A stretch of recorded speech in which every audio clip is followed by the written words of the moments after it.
part of the reason I chose to read out of the Hebrew Study Bible is because of the word choice of pursue instead of follow.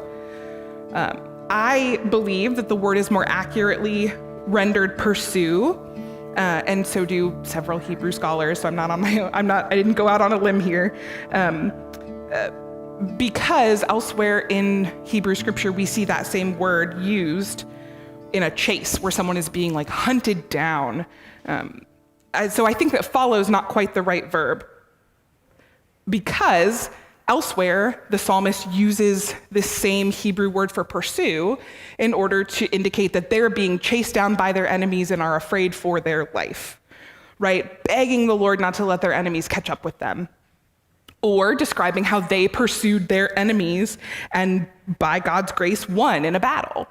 And I think a lot of us can empathize with that feeling, even if it's not being chased by a literal army.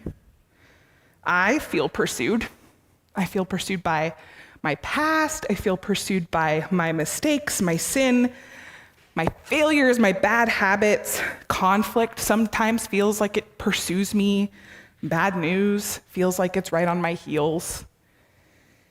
And if I let those things catch up to me, I find myself falling into despair. That feels pretty bad.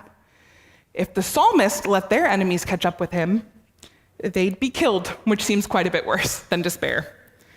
But in the 23rd Psalm, we see a different pursuer. The pursuer is not an enemy, but the pursuer is the goodness and steadfast love of God. So what happens if the psalmist lets God's goodness and steadfast love catch up to him? At the risk of stretching the metaphor a little far, where are we running away from God's goodness and steadfast love? And what would happen if we let them catch us?